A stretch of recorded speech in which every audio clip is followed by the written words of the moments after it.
Um, hey, it's nice to open up with a win. A year ago today, we were looking at a game film where we had a team that really didn't come together at the key times. This team clearly came together at the key times. There was a key stretch in the first half where we were able to extend a lead. Look, Bryant's tough. They hung around, and there was a key stretch in that second half where it was really nice that our team was the team that had the energy for that push, even with a short bench. It's not about how many players you've got on the bench. It's how hard the players that are in the game play. And I was really proud that the 5 players we had in the game during that stretch, even after we had some frustrating plays, I thought our offensive flow got weak. We made a couple defensive errors. They cut that lead into a little bit, and then suddenly we were the team that was able to go run, and we played defense consistently for the rest of the game, and we just continued to up the lead. And that's a great sign for the culture of what these guys have built, what's going on the bench, what's going on in the locker room, what's going on in the huddles. And it's a pleasure coaching these guys.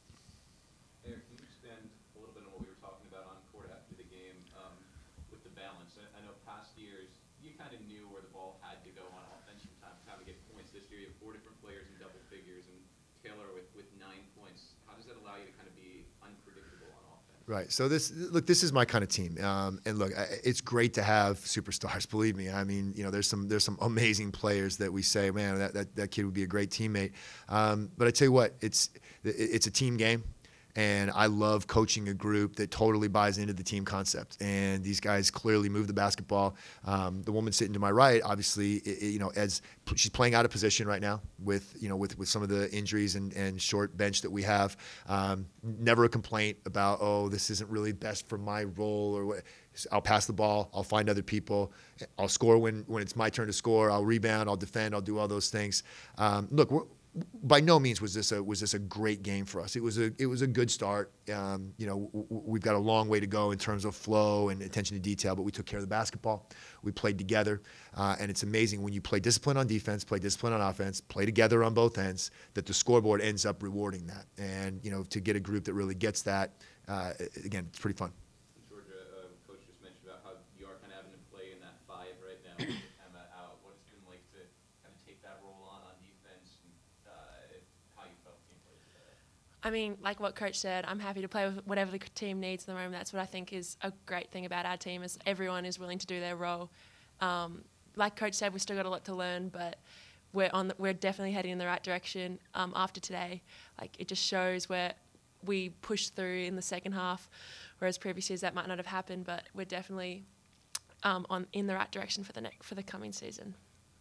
What did you think about what you saw from your 2 freshmen in their first college game? Yeah, so I mean, they played like the really good freshmen that they are. There was clearly freshman mistakes. Georgia's making sophomore mistakes, but those sophomore mistakes are way fewer, right, and a little higher level thing, than what she was doing as a freshman, right? And those guys are going to continue on that path, right? We threw Georgia into the fire last year as a freshman, and she had to learn. So Sid and Milan are both, they're in the fire out there, right? I mean, they're out there for major minutes, but they both had key contributions to the really, really important parts of the game. Not just shot making, right? The fans see Milan hit a 3 and they see Sid make an incredible move to the basket, right? That's the talent part. And there's talent in all these guys. But what makes them special is that it's not about them. When things are going well, it's not about them. It's about what can I do to help the team. When things aren't going well, it's not about them, right? It's about what can I do to help the team. And for those freshmen to have that kind of emotional and mental maturity and team concept at such a young age is really, it's made a big difference, and it makes some of our returners have a lot easier job because they can focus on, all right, hey guys, let's look at this and look at this, rather than trying to get someone to stop crying or stop pouting or stop worrying about things, right? And it's amazing what you can accomplish when you're just coaching basketball. Hi, Coach. Yeah, hi, how you doing? Great, how are you? Yeah, thanks. Glad you enjoyed it. Great game today, thank you. So just going off that a little bit, like, again, branching off what you were saying on the court, you're talking about kind of how you guys are trying to implement and kind of grow a new system here, beyond just passing the ball on the court and all that. Can you kind of elaborate on that system and how you see it kind of growing here? Yeah, so from an offensive standpoint, we're going back to a lot of the way we played a few years ago with instead of really I don't know what the best way to explain it, but we've got players that can put the ball on the floor a lot better this year, right? So you see Sydney Lowry clearly has the ability to go drive. Taylor Ortlep, when she finally got back healthy last year in the last 12 games of the season, gave us that penetration. Milan Bolden-Morris can do that. Andy Anastas can do that. Martina Mossetti can do that. And she's really gotten a lot stronger and more confident with her ball skills. You saw her get to the rim. So last year, we never went to the line. Right? Everything we did, we had to earn. Kickouts, tough shots inside. So you saw this team go and attack the rim.